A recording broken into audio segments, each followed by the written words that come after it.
नमस्कार साथियों, धाकड़ combo classes के इस यूट्यूब चैनल पर आपका हार्दिक स्वागत है। तो दोस्तों, हम अपने एमपीपीएससी प्री 2020 की तैयारी की तरफ अग्रसर हैं और आज हमें एक अगला नया टॉपिक पढ़ने जा रहे हैं, मध्य प्रदेश का अपवाह तंत्र, जो कि एग्जाम की दृष्टि से बहुत आईएमपी बनता है।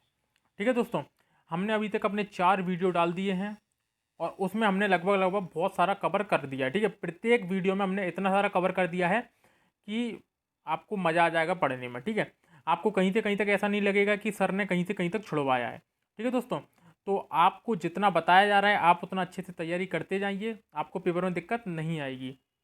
आज हम चल रहे हैं मध्य प्रदेश के अपवाह तंत्र के बारे में, नदियों के बारे में। और दोस्तों, ये आज हमारा 5वां लेक्चर है। ठीक है, तो दोस्तों यदि अभी तक आपने हमारे चैनल को सब्सक्राइब नहीं किया तो चैनल को सब्सक्राइब कर लें, वीडियो को लाइक कर दें, कमेंट कर दें और शेयर कर दें। दोस्तों, यदि आपको ऐसा लग रहा है कि आप ऑब्जेक्टिव टाइप यदि सर क्वेश्चन करवा रहे हैं, ये तो हम वैसे भी पढ़ लेंगे, कोई दिक्कत नहीं आएगी, तो बेटा आप थोड़ा सा गलत सोच रहे हो क्या? क्योंकि मैं आपको भी पता है कि मैं हर एक क्वेश्चन का पोस्टमार्टम की तरह कर देता हूँ। ठीक है, तो पोस्टमार्टम जब मैं कर देता हूँ तो उसमें जब आपको फिर इतनी जानकारी मिल जाती है कि आपका वो चैप्टर पूरी की पूरी तरीके से कंप्लीट हो जाता है, आपको पढ़ने की जरूरत नहीं होती। और मैं क्वेश्चनों को इस प्रकार से बनाता हूँ कि क्वेश्चन आपको एक ही बार में, मतलब एक ही इसी वाले लेक्चर में आपको पूरा का पूरा याद हो जाएगा। ठीक है, तो आपको कहीं से कहीं तक याद करने की जरूरत नहीं पड़ेगी, केवल देख लोगे तो आपका वो चैप्टर कंप्लीट हो जाएगा। ठीक है दोस्तों, तो चलो अब हम शुरू करते हैं आज अपने मध्य प्रदेश के अपवाह तंत्र की तरफ। ठीक है दोस्तों, चलो चलते हैं। पहला क्वेश्चन है, मध्य प्रदेश राज्य के अंतर्गत कितने अपवाह तंत्रों का प्रभाव है? तो कितने अपवाह तंत्रों का प्रभाव है मध्य प्रदेश राज्य में? 4, 5, 7, 6। तो दोस्तों यहां पर आपका जो पहला उत्तर है वो है 6। कितना है? 6। अब बात आती है कि मध्य प्रदेश राज्य के अंतर्गत कितने अपवाह तंत्रों का प्रभाव है। ये तो हो गया 6। अब इसको सर बताइए सर कि 6 कौन कौन से हैं। तो मैं आपको बता देता हूं कि 6 कौन कौन से हैं। देखो दोस्तों, हमारे अंदर हमारे यहाँ पर नदियाँ जब बहती हैं तो दो शाखाओं में बंटती हैं, एक तो बंगाल की खाड़ी की शाखा में, एक अरब सागर की शाखा में। अरब सागर की शाखा में ही हमारी खंबात की खाड़ी पड़ती है। ठीक है, तो एक हम बात करेंगे खंबात की खाड़ी की शाखा को, या फिर अरब सागर की शाखा को भी आप कह सकते हो, खंबात की खाड़ी शाखा में। और एक तरफ हम बात करते हैं किसकी? बंगाल की खाड़ी शाखा में। तो बंगाल की खाड़ी शाखा में दो भागों में हम इसको बांट लेते हैं। ठीक है, अब बंगाल की खाड़ी की शाखा में कौन कौन सी आती है? तो एक देखो गंगा नदी तंत्र आता है। अब आप बोलोगे सर गंगा नदी तंत्र हमारे मध्य प्रदेश से कैसे? बताता हूं। गंगा नदी तंत्र आता है, एक हमारा गोदावरी नदी तंत्र आता है, गोदावरी नदी तंत्र आता है, और एक हमारा महानदी तंत्र आता है, महानदी तंत्र आता है। खंबात की खाड़ी में बात करेंगे तो एक हमारा नर्मदा नदी तंत्र आता है, नर्मदा नदी तंत्र आता है, एक हमारा ताप्ती नदी तंत्र आता है, ताप्ती तंत्र आता है। नर्मदा हो गया, ताप्ती हो गया, और एक हमारा आता है माही नदी तंत्र। ठीक है, तो नर्मदा हो गया, ताप्ती हो गया और माही हो गया। ये हमारे यहाँ पर 6 तंत्र पाए जाते हैं। ठीक है, तो इनको आप थोड़ा सा समझने का प्रयास करना। गंगा तंत्र हमारे यहाँ पर कैसे शामिल हुआ? क्योंकि हम जानते हैं गंगा की एक सहायक नदी जो कि सोन जाके गंगा में मिलती है, टोंस जो कि गंगा में जाके मिलती है, तो हमारा हमारा वहां पर क्या पड़ता है? थोड़ा सा प्रभाव पड़ता है मध्य प्रदेश की नदियों का। गोदावरी में हम वर्धा वैनगंगा का नाम जानते हैं। ठीक है, महानदी जो अमरकंटक के यहाँ से निकलती है, वहाँ की भी कोई छोटी सी सूक्ष्म सूक्ष्म नदियाँ जाके इसमें मिलती हैं अपनी। नर्मदा तंत्र में तो हम जानते ही हैं, ताप्ती तंत्र के बारे में भी जानते हैं, माही नदी तंत्र के बारे में भी हम जानते हैं। तो कुल मिला के हमारे यहाँ पर 6 प्रकार के तंत्र हैं मध्य प्रदेश में। ठीक है, तो अब हम अगले क्वेश्चन में चलते हैं, उसको सॉल्व करते हैं। निम्न में से मध्य प्रदेश के अपवाह तंत्र कौन कौन से हैं? गंगा नदी तंत्र, नर्मदा तंत्र, ताप्ती नदी तंत्र, गोदावरी नदी तंत्र, माही नदी तंत्र और महानदी तंत्र। तो उपरोक्त सभी है दोस्तों, अभी मैंने आपको बता ही दिया इसमें। चलो अगला क्वेश्चन। नर्मदा नदी तंत्र की लगभग कितनी सहायक नदियों का अपवाह तंत्र है? 41, 47, 45 और 43, 45 और 47। ठीक है, तो इसका जो उत्तर है वो 45 है। दोस्तों आप भी जानते हो हमारे मध्य प्रदेश को नदियों का मायका कहा जाता है। बहुत सबसे ज़्यादा यदि पूरे भारत में ही सबसे ज़्यादा किसी राज्य में नदियां हैं तो हमारे हमारे मध्य प्रदेश में ही हैं। और यहाँ पर नर्मदा नदी प्रमुख नदी है। इसकी सहायक नदियां कितनी हैं तो 41 सहायक नदियां हैं, जिनमें से कभी कभी ये पूछ लिया जाता है कि कौन सी कितनी दाएं की साइड से है और कितनी बाएं की साइड से है। तो दोस्तों जो दाएं की साइड से नदियां हैं वो 19 नदियां हैं और जो बाएं की साइड से वो कितनी है 22 नदियां हैं। ठीक है, तो इसको आप थोड़ा सा याद रखना। अगला क्वेश्चन, माही नदी तंत्र का किस पर्वत से उद्गम होता है? तो माही नदी तंत्र का किस पर्वत से उद्गम होता है? तो आपने यदि पर्वत पढ़ लिया होगा तो मैं आपको आपको थोड़ा सा पता पड़ जाएगा। पिछली वीडियो में मैंने आपको पढ़ा दिया है। सतपुड़ा पर्वत, मेकल पर्वत, विंध्याचल पर्वत, अरावली पर्वत। तो दोस्तों इसका सही उत्तर जो है वो विंध्याचल पर्वत उत्तर है इसका। हम बात करते हैं माही नदी, तो विंध्याचल पर्वत में मेहद झील है। कौन सी? मेहद झील है, वहां से माही नदी निकलती है। क्या निकलती है? माही नदी। तो माही नदी 583 किलोमीटर इसकी क्या है? लेंथ है। 583 किलोमीटर इसकी क्या है? लेंथ है।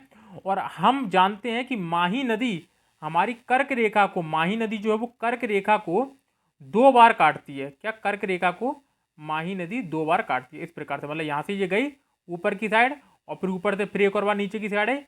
तो इस प्रकार से माही नदी कर्क रेखा को 2 बार काटती है। ठीक है, तो इसको आप ध्यान रखना थोड़ा सा। इसके बाद हम यदि इसी में बात कर लें, जी हमने कर्क रेखा के बारे में बात कर लिया है। कर्क रेखा के बारे में यदि दोस्तों आपको समझ में आ रहा होगा तो विषुवत रेखा को भी एक नदी 2 भागों में बांटती है। तो विषुवत रेखा को कौन सी नदी 2 भागों में बांटती है? तो वो है अपनी कांगो या जायरे नदी। कांगो या जायरे नदी, ये कांगो गणराज्य की है नदी, जो कि विश्व में है, हम जानते हैं अफ्रीका महाद्वीप में। ठीक है, इसके बाद हमारी अगली जो आती है वो आती है मकर रेखा। मकर रेखा, और इसको लिम्पोपो नदी 2 बराबर भागों में 2 बार काटती है। ठीक है, तो हमने बात करी है कर्क रेखा को माही नदी, विषुवत रेखा को कांगो या जायरे नदी, और मकर रेखा को लिम्पोपो नदी। कौन सी? लिम्पोपो नदी। तो इसको आप दोस्तों समझ लेना। ठीक है, क्वेश्चन हमारा माही नदी किस पर्वत से उद्गम होता है? तो मैंने बताया विंध्याचल पर्वत से। ठीक है, विंध्याचल पर्वत की मेहद झील से कुल लंबाई है 583 किलोमीटर। अगला क्वेश्चन, किसने नर्मदा नदी को नामोदास कहा है? तो किसने कहा है? ये टोलमी है। ठीक है, तालमी नहीं है, ये टोलमी है। ठीक है, टोलमी। टोलमी, अरस्तु, गंगा, स्थानीय, पिलानी। ठीक है, तो टोलमी ने नर्मदा नदी को क्या कहा है? नामोदास कहा है। ठीक है, हमारी नर्मदा नदी के अन्य नाम भी हैं।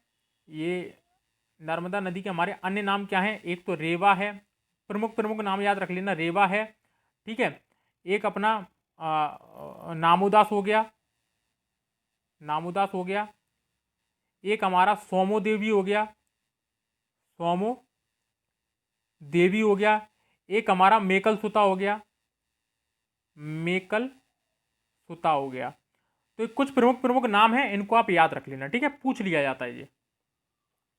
नर्मदा नदी का वाहन है, अच्छा क्वेश्चन है। नर्मदा नदी का वाहन है, हम किसको नर्मदा नदी का वाहन कहते हैं? मगरमच्छ, मछली, कछुआ, या फिर इनमें से कोई नहीं। तो इसका जो सही उत्तर है वो है मगरमच्छ। ठीक है, डायरेक्टली फैक्ट है, इसको आप याद कर लेना। भारत की 5वीं बड़ी नदी कौन सी है? चंबल, नर्मदा, गंगा, गोदावरी। तो दोस्तों भारत की जो 5वीं बड़ी नदी है वो है अपनी नर्मदा। ठीक है, अब प्रश्न आएगा कि भारत में सर 5वीं बड़ी नदी है तो प्रमुख 4 नदियां कौन सी हैं? तो देखो दोस्तों, पहली हो गई अपनी गंगा, दूसरी हो गई हमारी गोदावरी, तीसरी हो गई हमारी कृष्णा। कौन सी? कृष्णा। चौथी हो गई हमारी कौन सी? गंगा हो गया, गोदावरी हो गया, कृष्णा हो गया। अब आएगी हमारी यमुना। कौन सी? यमुना। और इसके बाद आएगी हमारी कौन सी? नर्मदा।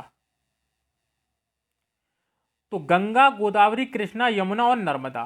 तो भारत की 5वीं बड़ी नदी कौन सी है? नर्मदा नदी। ठीक है, इसको आप ध्यान रखना। नर्मदा नदी की कुल लंबाई कितनी है? 1077, 1312, 1074, 1313। तो दोस्तों नर्मदा नदी की जो कुल लंबाई है वो है 1312 किलोमीटर। 1312 किलोमीटर। लेकिन मध्य प्रदेश में जो नर्मदा नदी प्रवाहित होती है वो 1077 किलोमीटर प्रवाहित होती है। क्योंकि नर्मदा नदी जो है वो 3 जिलों में बहती है, 3 राज्यों में, सॉरी 3 राज्यों में। कौन से? एक तो मध्य प्रदेश हो गया, एक एक गुजरात हो गया, और एक अपना महाराष्ट्र हो गया, एक अपना हो गया महाराष्ट्र। ठीक है, तो मध्य प्रदेश, गुजरात और महाराष्ट्र, 3 राज्यों में नर्मदा नदी का विस्तार है। प्रदेश में धार्मिक आधार पर मध्य प्रदेश की गंगा किस नदी को कहा जाता है? दोस्तों, पवित्रता के आधार पर गंगा नदी जो कहा जाता है मध्य प्रदेश में, वो नर्मदा नदी को कहा जाता है। यदि हम बात करें कि प्रदूषण के आधार पर गंगा, मध्य प्रदेश की गंगा किसको कहा जाता है, तो बेतवा को कहा जाता है। ठीक है, तो यदि पूछ लिया जाए कि मध्य प्रदेश की गंगा किसे कहते हैं, तो आपको नर्मदा बताना है, लेकिन प्रदूषण के आधार पर मध्य प्रदेश की गंगा किसको कहते हैं, तो बेतवा नदी को कहते हैं। ठीक है, मध्य प्रदेश की गंगा बेतवा नदी को कहते हैं, और मालवा की गंगा जो है, मालवा की गंगा जो है उसको कहते हैं क्षिप्रा को। किसको? क्षिप्रा को। ठीक है, तो ये भी आप याद रखना। अगला क्वेश्चन, नर्मदा नदी कौन से जलप्रपात का निर्माण करती है? तो कपिल धारा, दुग्ध धारा, धुआंधार और उपरोक्त सभी। तो इसमें आपको बताना है कपिल धारा, दुग्ध धारा, धुआंधार, उपरोक्त सभी। तो दोस्तों, कपिल धारा भी नर्मदा नदी पर है, दुग्ध धारा भी, धुआंधार भी, और इसका उत्तर है उपरोक्त सभी। कपिल धारा और दुग्ध धारा दोनों ही कहां पर है? अनूपपुर में है, और अमरकंटक में, अनूपपुर अमरकंटक में। और धुआंधार कहां पर है? बेड़ा घाट में, भेड़ा घाट में। ठीक है, इसको आप याद रखना। अगला क्वेश्चन है, नर्मदा नदी की सर्व प्रमुख सहायक नदियां हैं। सोन, वो तवा, सोन, ताप्ती, होतवा। तो दोस्तों, नर्मदा नदी की सर्व प्रमुख मतलब यह है कि प्रमुख सहायक नदी नर्मदा नदी की कौन सी है? तो दोस्तों, तवा नदी नर्मदा नदी की प्रमुख सहायक नदी है। ठीक है, तो नर्मदा नदी की, वैसे तो हमने आपको बात बताई कि 41 प्रमुख सहायक नदियां हैं, लेकिन सबसे प्रमुख सहायक नदी कौन सी है? तवा है। इसके साथ में ही इसकी और भी सहायक नदियां हैं, जैसे कि हम बात करें हिरन, हिरन इसकी सहायक नदी है। तिंदोली, तिंदोली, मान, चंद्रकेशर, बनास, ये वो वाली बनास नहीं है, दूसरी बनास है। ठीक है, मान, हिरन, तिंदोली, बनास, ठीक है, अतनी, और हम प्रमुख बात करें तो कुंदा। तो दोस्तों, इस प्रकार से नर्मदा नदी की काफी प्रमुख सहायक नदियां, लेकिन ये कुछ क्या है? मुख्य हैं। ठीक है, अगले क्वेश्चन में हम इसके बारे में और बात कर लेंगे, डिस्कस कर लेंगे। नर्मदा नदी के दाएं तट की सहायक नदियां कितनी हैं? तो मैंने आपको बता दिया था कि कितनी है। तो इसका सही उत्तर जो कौन सा है, मैंने आपको पिछली उसमें थोड़ी देर पहले ही बताया है। तो दाएं तट से, जैसे मान लो ये नदी है, ये इसका दायां है, ये इसका बायां है। तो दाएं से मैंने आपको बताया था 19, और बाएं से कितनी? 22। तो इसका सही उत्तर क्या हो जाएगा? 19। ठीक है, नर्मदा नदी की दाईं तरफ की सहायक नदियां हैं हिरण, लिंबोनी, मान, हथनी, आरना, चंद्रकेसर, उपरोक्त सभी। तो दोस्तों, ये चारों, ये सारी की सारी नदियां मध्य प्रदेश की दाईं तरफ से सहायक नदियां हैं। ठीक है, इसको याद रखना आप। मध्य प्रदेश के बाद नर्मदा नदी का दूसरा बड़ा अपवाद क्षेत्र कौन सा है? तो मध्य प्रदेश के बाद नर्मदा नदी का दूसरा बड़ा अपवाद क्षेत्र है गुजरात। कौन सा है? गुजरात। ठीक है, तो नर्मदा नदी मध्य प्रदेश के बाद सबसे ज्यादा गुजरात में बहती है, उसके बाद कहां बहती है? महाराष्ट्र में। नदियों का मायका किस राज्य को कहा जाता है? मध्य प्रदेश को, बता दिया मैंने अभी आपको। अब थोड़ा सा आप इसमें, एक सेकेंड,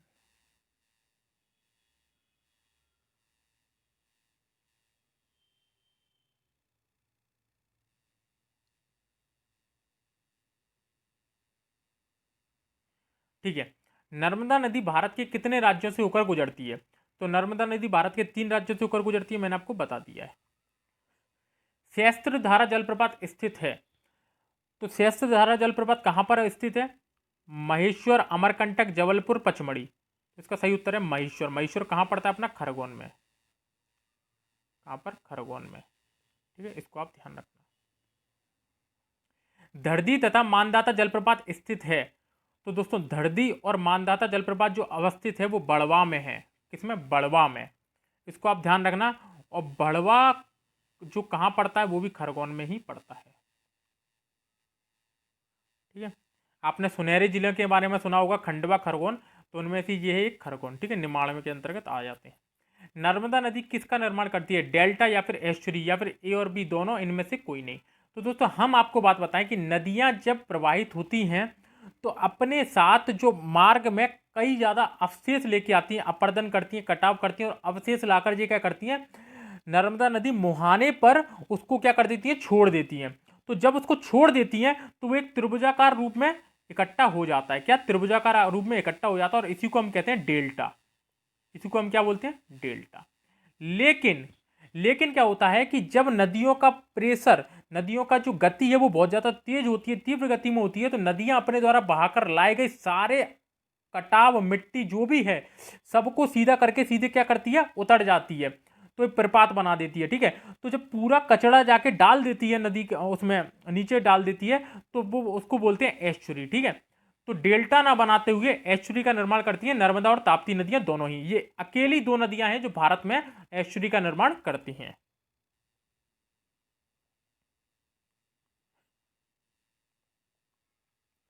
प्रदूषण के आधार पर मध्य प्रदेश की गंगा नदी किसे कहा जाता है, मैंने आपको बता दिया है, बेतवा नदी को। ठीक है, तो बेतवा नदी कहां से निकलती है, हम इसके बारे में याद कर लेते हैं। तो बेतवा नदी जो हमारी निकलती है वो रायसेन से निकलती है, रायसेन के कुमरा गांव से, कुमरा गांव से निकलती है। तवा हमारी होशंगाबाद से निकलती है, होशंगाबाद से। काली सिंध हमारी देवास से निकलती है, बागली गांव देवास। और नर्मदा नदी हमारी अमरकंटक से निकलती है, अमरकंटक से निकलती है। ठीक है दोस्तों, ध्यान रखना इसको। महाभारत के अनुसार सूर्य भगवान की पुत्री कौन सी है। तो दोस्तों पता है इसमें ना दो प्रकार से क्वेश्चन आ जाता है कि महाभारत के अनुसार सूर्य भगवान की पुत्री कौन सी है, और महाभारत के अनुसार शनि भगवान की बहन कौन है। अब याद रखना कि बच्चा कंफ्यूज हो जाता है कि शनि भगवान की, शनिदेव की बहन, शनिदेव की बहन के बारे में भी बात कर ली जाती है। अब मुद्दा यह आता है कि शनिदेव की बहन, तो दोस्तों याद रखना इस चीज को कि सूर्य देव जो हैं, शनिदेव जी के क्या हैं, फादर हैं। ठीक है, तो इस हिसाब से वो उनकी क्या लगी, बहन लगी। ठीक है, तो सूर्य भगवान की पुत्री किसे माना जाता है, तो ताप्ती जी को माना जाता है। तो शनिदेव की बहन भी कौन लगी, ताप्ती जी लगी। ठीक है, ताप्ती नदी, तो इसको आप ध्यान रखना। प्रदेश में दक्षिण दिशा की ओर प्रवाहित होने वाली नदियां कौन सी हैं, दक्षिण दिशा की ओर कौन सी है। तो दोस्तों यदि हम बात करें ताप्ती, ये मान लिया हमारा ये मध्य प्रदेश है, मान लिया।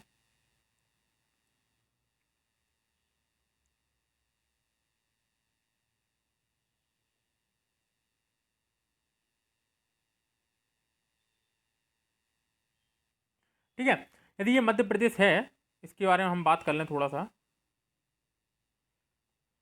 तो ताप्ती नदी के बारे में बात करें तो देखो ये तो हमारी हो गई नर्मदा। वैसे मैं अभी इसको और अच्छे से बता दूंगा आपको। जी हो गई हमारी नर्मदा। ठीक है, नर्मदा। इसके बाद बात करते हैं हम सोन की। तो ये हमारी सोन चली गई, कौन सी हो गई, ये सोन। इसके बाद हम बात करते हैं चंबल की। तो चंबल हमारी यूँ चली गई। ठीक है, इसके बाद बात करते हैं किसकी, हमारी बैनगंगा की। तो दोस्तों बैनगंगा जो है वो हमारे सिवनी के पारसवारा पठार से निकलती है और यूँ नीचे की साइड क्या है, चली जाती है। तो ये गोदावरी नदी तंत्र का भाग है बैनगंगा नदी। तो दक्षिण की ओर कौन सी नदी जा रही है, बैनगंगा नदी जा रही है। ये तो आपको समझ में आ गया होगा।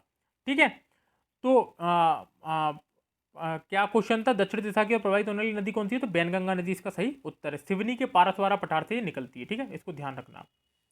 अगला क्वेश्चन, मध्य प्रदेश की कौन सी नदी को तमसा नदी से भी जाना जाता है। तो देखो, तो इसको आप टोंस लिख लेना। ठीक है, टोंस नदी लिख लेना। मध्य प्रदेश को कौन सी नदी को तमसा नदी के नाम से जाना जाता है, टोंस नदी, द्रोणावर्ती नदी, स्वर्ण नदी, चरमावती नदी। तो दोस्तों देखो टोंस नदी जो है, टोंस नदी को तमसा कहा जाता है, तमसा नदी कहा जाता है, तमसो भी कहा जाता है। ठीक है, कहीं कहीं तामची भी कहा जाता है, तामची। ठीक है, तो ये सारी नदियां कहा जाता है। ठीक है, तो इसको आप याद रखना। जो मार्कंडे ऋषि है, मार्कंडे ऋषि का नाम तो आपने सुना होगा, बहुत फेमस है। रामायण में टोंस नदी को क्या कहा गया है, तमसा नदी कहा गया है। तो ये आप ध्यान रखना। ठीक है, मालवा की गंगा किस नदी को कहा जाता है? तो मालवा की गंगा क्षिप्रा नदी को कहा जाता है, मैंने आपको अभी बता दिया था। बुंदेलखंड की जीवन रेखा किस नदी को कहा जाता है? तो पहले आपको पता होना चाहिए बुंदेलखंड कहां पर है। तो आप जिस व्यक्ति ने हमारा पीछे वाला वीडियो देख लिया होगा, जिस विद्यार्थी ने, उसको सब कुछ पता पड़ गया होगा, सब कुछ क्लियर होगा, कहीं से कहीं तक दिक्कत नहीं आ रही होगी। लेकिन जिसने नहीं देखा है तो वो भाई जाके देख ले, उसको और अच्छे से समझ में आएगा। ठीक है, तो बुंदेलखंड की जीवन रेखा किस नदी को कहा जाता है? सोन नदी, बेतवा नदी, ताप्ती नदी, तवा नदी। तो दोस्तों इसका जो सही उत्तर है वो हो जाएगा अपना बेतवा नदी। ठीक है, बेतवा नदी पर ही हमारा माता टीला बांध बना हुआ है। माता टीला बांध बना हुआ है। ठीक है, इसको भी याद रखना। बेतवा नदी के किनारे ही हमारा जो गुना है अवस्थित है। गुना अवस्थित है, अशोकनगर अवस्थित है। ठीक है, ओरछा अवस्थित है, ओरछा भी अवस्थित है। टीकमगढ़ अवस्थित है, टीकमगढ़ भी अवस्थित है। ये सब आगे आएंगे तो मैं आगे इसमें आपको बता दूंगा। ठीक है, कान्हन नदी का उद्गम स्थल है। तो कानन नदी पहले आपको पता होना चाहिए कि कानन नदी है कहां पर। तो कानन नदी का उद्गम स्थल है। तो कानन नदी दोस्तों यदि आपको नाम समझ में ना आ रहा हो तो खान नदी इसको कहा जाता है। क्या? खान नदी इसी का ही नाम है। तो खान नदी का उद्गम स्थल क्या है? तो दोस्तों वो है राला मंडल। राला मंडल जो कि इंदौर में पड़ता है। कहां पर? इंदौर में। इससे इंदौर की जीवन रेखा कहा जाता था खान नदी को। लेकिन प्रेजेंट टाइम में खान नदी बहुत बुरी तरीके से प्रदूषित हो चुकी है। ठीक है, खान नदी जो कि क्षिप्रा की सहायक नदी है, क्षिप्रा की सहायक नदी है। ठीक है, इसको आप याद रखना। और खान नदी की एक सहायक नदी है, उसका नाम है सरस्वती। सरस्वती। तो खान नदी जो कि अभी नाले का रूप ले चुकी है, तो खान नदी और सरस्वती को मिला के गंगा प्रोजेक्ट में शामिल किया जा रहा है। गंगा एक्शन प्लान में क्या किया जा रहा है? शामिल किया जा रहा है। ठीक है, इनको क्या मिला के क्या में शामिल किया जा रहा है? गंगा एक्शन प्लान में शामिल किया जा रहा है। ठीक है, और खान नदी और क्षिप्रा नदी के मिलन को क्या बोलते हैं? त्रिवेणी घाट। ठीक है, त्रिवेणी घाट बोला जाता है, इसको आप याद रखना। वर्धा तथा बेनगंगा का संगम स्थल कहां पर है? तो दोस्तों प्राणहिता, बेत्रवती, ये और भी दोनों, इनमें से कोई नहीं। तो इसको आपको बताना है। तो प्राणहिता इसका सही उत्तर है। ठीक है, तो वर्धा और बैनगंगा के मिलन स्थान को क्या बोला जाता है? प्राणहिता बोला जाता है। वेत्रवती जो बैनगंगा का ही नाम है। ठीक है, तो बैनगंगा का पौराणिक नाम क्या है? वेत्रवती। इसको आप ध्यान रखना। कुनो नदी का उद्गम स्थल है छिंदवाड़ा पठार, रीवा पठार, अमरकंटक पठार, शिवपुरी पठार। तो कुनो नदी शिवपुरी के पठार से निकलती है। ठीक है, इसको आप ध्यान रखना कि कुनो नदी कहाँ से निकलती है? शिवपुरी के पठार से निकलती है। कुनो नदी किसकी सहायक नदी है? चंबल की सहायक नदी है। ठीक है, चंबल की सहायक नदी है कुनो नदी। केन नदी का उद्गम स्थल है विंध्याचल पर्वत, मेकल पर्वत, सतोड़पुड़ा पर्वत, अरावली पर्वत। तो दोस्तों केन नदी जो है वो हमारे विंध्याचल पर्वत से निकलती है। कहाँ से? विंध्याचल पर्वत से। सतना के यहाँ पर विंध्याचल पर्वत से अपनी केन नदी निकलती है। ठीक है, जिसने देखा होगा पिछला वीडियो उसको पता होगा। बीहड़ नदी का उद्गम स्थल है। तो बीहड़ नदी का उद्गम स्थल छिंदवाड़ा पठार, सोनवाड़ा पठार, रीवा पठार और शिवपुरी पठार। तो इसका जो सही उत्तर है वो है रीवा पठार। ठीक है, तो रीवा पठार में बीहड़ नदी का उद्गम स्थल है, इसको आप ध्यान रखना। बीहड़ नदी पर ही हमारा एक प्रपात है, चचाई जलप्रपात। चचाई जलप्रपात। ठीक है, तो चचाई जलप्रपात बीहड़ नदी पर अवस्थित है। लेकिन प्रेजेंट टाइम में मध्य प्रदेश का जो सबसे बड़ा जलप्रपात है वो है सेलर नदी पर। सेलर नदी पर है। कौन सा है? बहुटी जलप्रपात। कौन सा है? बहुटी जलप्रपात। तो कई कई जगह चचाई जलप्रपात मिलता है, कई कई बहुटी जलप्रपात मिलता है। तो दोस्तों बहुटी जलप्रपात जो कि सेलर नदी पर है, और सेलर नदी बीहड़ की सहायक नदी है। और बीहड़ जो है वो टोंस की सहायक नदी है। बीहड़ किसकी है? टोंस की सहायक नदी है। और टोंस किसकी सहायक नदी है? तो टोंस हमारी गंगा की सहायक नदी है। किसकी? गंगा की सहायक नदी है। तो इसको आप ध्यान रखना। ठीक है, अगला क्वेश्चन, सिंध नदी का उद्गम स्थल है। तो सिंध नदी का उद्गम स्थल सिरोंज जो कि विदिशा में पड़ती है, तहसील है वहां की, मुल्ताई, ठीक है, अमरकंटक, कुमरागाय। तो सिंध नदी का जो उद्गम स्थल है वो सिरोंज सही उत्तर है विदिशा से। ठीक है, इसको ध्यान रखना। तवा बांध की कुल लंबाई कितनी है? तो तवा बांध की कुल लंबाई कितनी है? 1322 मीटर, 1077 मीटर, 1326 मीटर, 1074 मीटर। तो दोस्तों इसका जो सही उत्तर है वो 1322 मीटर है। फैक्ट है, याद करना है। तवा बांध कहाँ पर है? अपना होशंगाबाद में तवा नदी पर। किसमें? होशंगाबाद में तवा नदी पर। ठीक है। यदि पूछ लेना एक फैक्ट है, आदमगढ़ की पहाड़ियाँ, तो आदमगढ़ की पहाड़ियाँ कहाँ पर है? होशंगाबाद में ही अवस्थित है। ठीक है, इसको भी आप ध्यान रखना। मध्य प्रदेश राज्य की दूसरी बड़ी नदी कौन सी है? चंबल, ताप्ती, सोन नदी, बेतवा। तो दोस्तों दूसरी नदी है चंबल। यदि हम बात करें चंबल की जो लेंथ है वो 965 किलोमीटर, 965। ठीक है। ताप्ती के बारे में बात करें तो ताप्ती की अपनी 724। सोन नदी के बारे में बात करें तो इसकी है 780। ठीक है। और बेतवा नदी के बारे में बात करें तो बेतवा की अपनी 380। ठीक है, इसको आप ध्यान रखना। चंबल नदी की सहायक नदियां हैं पार्वती कुनो, काली सिंध छपरा, सिंधु बनास, उपरोक्त सभी। तो दोस्तों इसका सही उत्तर है उपरोक्त सभी, क्योंकि चंबल नदी की सहायक नदी पार्वती नदी भी है, कुनो नदी भी है। मैंने जो आप यल आपको बताया था सीपरी के पठार से निकलती है। ठीक है। पार्वती नदी सीहोर से निकलती है। काली सिंध जो मैंने बागली गांव देवास से बताया था वो, सिंधु बनास, ये सारे। बनास कहाँ से निकलती है? तो बनास अपनी राजस्थान से निकलती है। बनास अपनी कहाँ से निकलती है? राजस्थान से निकलती है।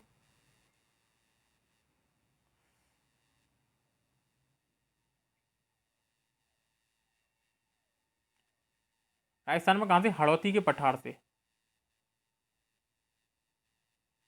हड़ौती के पठार से। अब कुछ मेरे दोस्त बोलेंगे सर जी हड़ौती का पठार क्या है? तो दोस्तों मालवा का जो पठार है उसे राजस्थान में हड़ौती के पठार से ही जाना जाता है। ठीक है। तो चंबल नदी की सारी सहायक नदी है, उपरोक्त सभी आ जाएगा इसमें उत्तर।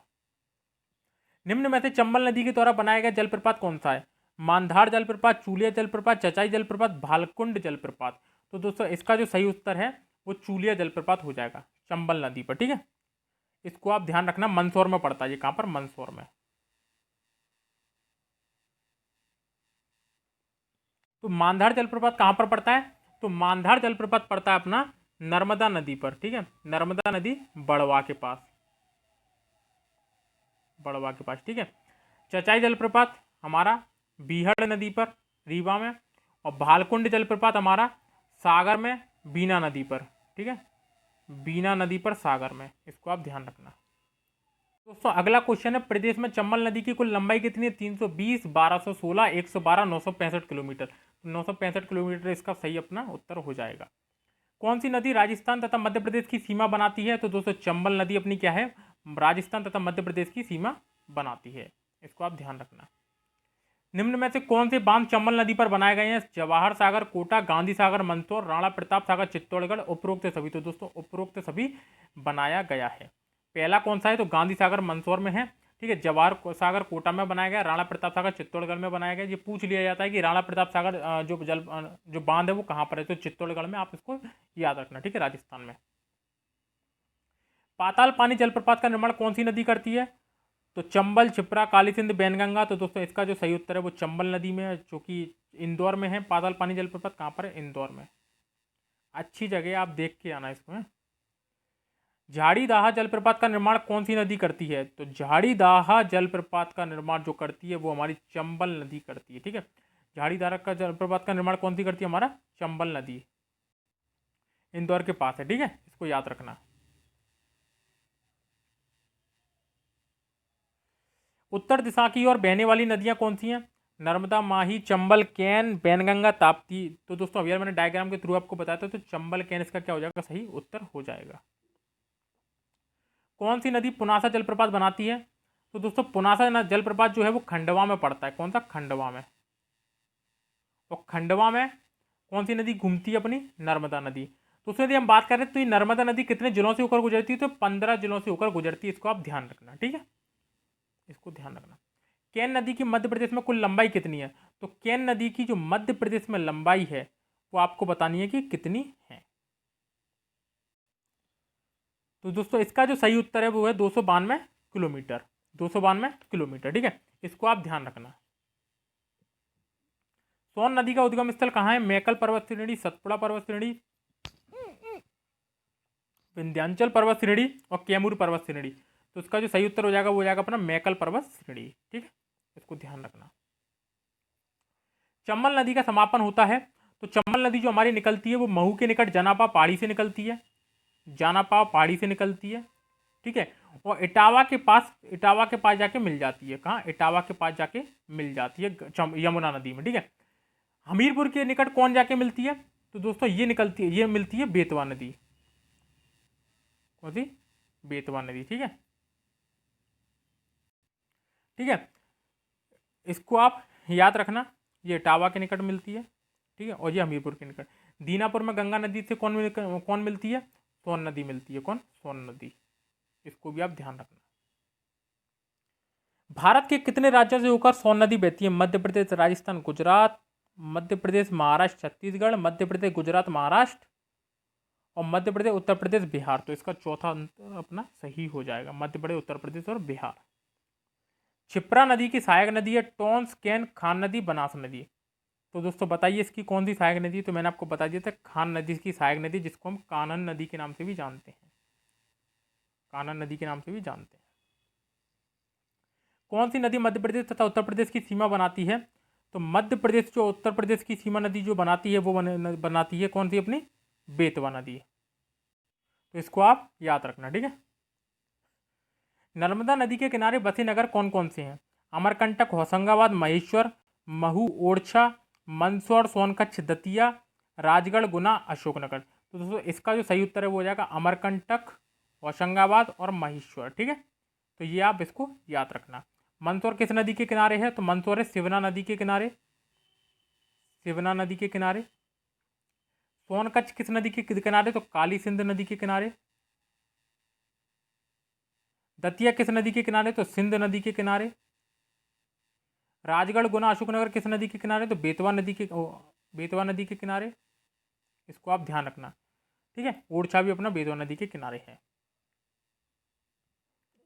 चंबल नदी के किनारे बसे नगर कौन कौन से हैं? तो चंबल नदी के किनारे जो बसे नगर हैं रतलाम, श्योपुर, मुरैना, होशंगाबाद, नरसिंहपुर, जबलपुर, रीवा, सतना, सिंध, कटनी, उमरिया और शहडोल। ये शहडोल है। ठीक है, इसको ध्यान रखना।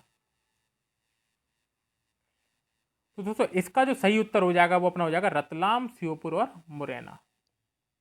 ठीक है, इसको आप ध्यान रखना। बेतवा नदी के किनारे बसा नगर कौन सा है? तो अनूपपुर, मंडला, ओरछा, बड़वानी। तो ओरछा इसका सही उत्तर हो जाएगा। बड़वानी हुआ, अनूपपुर हुआ, मंडला हुआ, तीनों किस नदी के किनारे हैं? नर्मदा नदी के किनारे। इसको आप ध्यान रखना। नर्मदा क्षिप्रा लिंक परियोजना का शुभारंभ कब किया गया था? प्रारंभ तो 21 नवंबर 2012, 2013, 2014, 2015। तो दोस्तों इसका जो सही उत्तर है वो 21 नवंबर 2012 को किया गया था। इसका लोकार्पण किसके द्वारा किया गया था? तो जो हमारे लाल कृष्ण आडवाणी जी हैं उनके द्वारा इसका लोकार्पण किया गया था। लाल कृष्ण आडवाणी के द्वारा इसका लोकार्पण किया गया। ठीक है, इसको ध्यान रखना।